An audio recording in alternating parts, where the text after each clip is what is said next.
First of all, can you tell me your name and what you do? I'm John Gordon, and I run an Airbnb or plan to run an Airbnb. So you've had some issues as far as the licensing requirements are concerned. Can you tell us about, how it all started being a problem? Well, I started the license process back in February, and I had to get a number of tradesmen to do various works on the property, which took a wee bit of time. Eventually, about 2 months ago, submitting all my paperwork and it all passed, and then I was told I would get a site visit, which was fine too.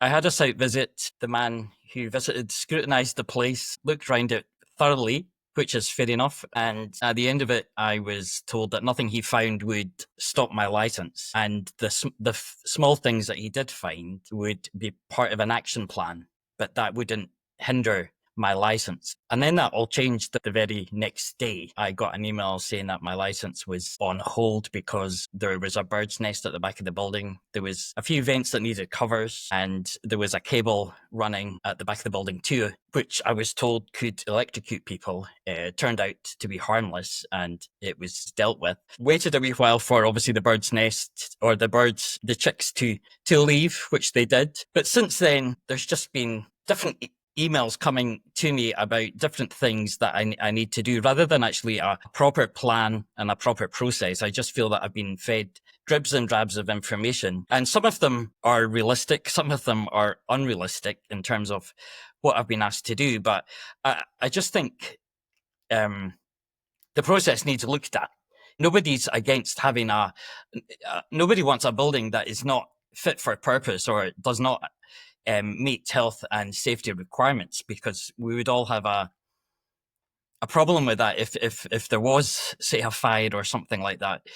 I mean, tourism, I think, in Highland has always been very well self-regulated, and I'm not against following that. But I think the whole STL license process needs to be looked at again in terms of what people are expected to do. I mean, to be honest, I just feel that, in terms of scrutiny, it's becoming a bit absurd. Nobody's against regulation, but I still haven't received a full report of the visit. I've been fed various bits of information, but I would like a full report of what was told to me in terms of like a hall blind might be a health and not like I would like a full report in terms of what was asked verbally during the visit.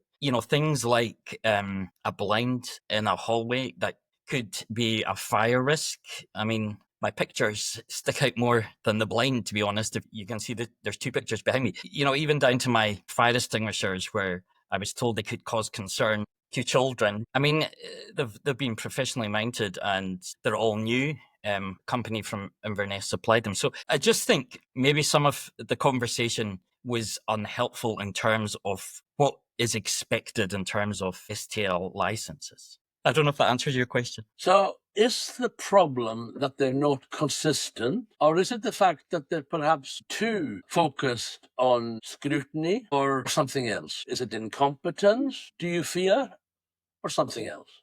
I met a number of accommodation providers recently, and there just didn't seem to be the same standards for everybody. Like it just felt that everybody was being told different things, so there just wasn't a kind of blueprint. And I know every building is different, but I think if you're asked to put thumb locks on, that should be across the board. So I think what is being asked has to be the same for everybody, rather than everybody having just different things. And to be honest with you, I think there has to be a bit more of a clear understanding of the process from the point of view.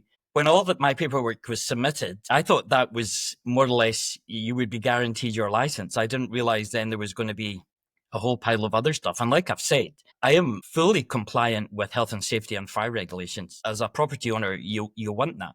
But I just feel, for somebody like me who hoped to be open in the last 2 months, well, I hope to be open earlier. We're right into the summer season now.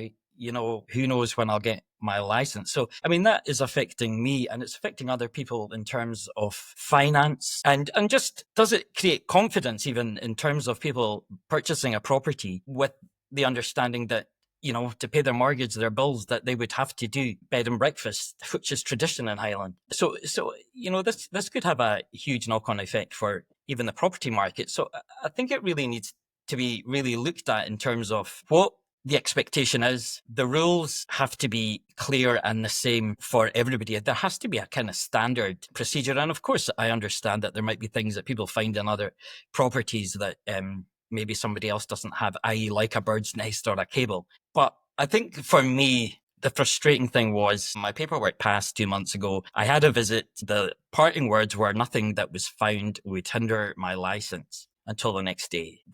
That to me has made a lot of frustration over the last few weeks. Now, certainly in other areas, away from Skye, the process takes a few short weeks. In your case, that's something different. So what effect has this had on you, your business and your livelihood? Well, I took on this property just at the beginning of the year with the understanding that it would be my main income. So I have had no income, not claim benefits or anything. So I've had no income this year with the understanding that I would have made money here over the summer season. And I don't understand why the process has to take so long. I mean, especially when, I know somebody who started the whole process about the same time as me. Their paperwork was okayed about the same time as mine. So they've been trading for the last 2 months, but I haven't. So it does impact financially because, like I said, I have no income at the minute. I'm just on hold. And, the Highland Council say that it can take up to 9 months, but surely there has to be incompetency. Highland Council are saying that it can take up to 9 months, which I would suggest is there has to be a level of incompetence there if that is the case. Like, how can that be justified in terms of this 9-month window? Plus, I speak to people who've lost a whole season because of that. It's affecting people's livelihoods. So it's affecting my livelihood, and I'm not the only person in that place. So yeah. It's frustrating. Has the council actually given you any specific reason for your specific case for the delays? Like I said, I've been given emails like the bird's nest or the cable. So that was resolved. So I sent pictures thinking that was it. And then something else came in. I need to put thumb locks in all the rooms, which were already there. And so I emailed pictures of that. And then I get another email saying that a steel stairwell needs fire retardant paint.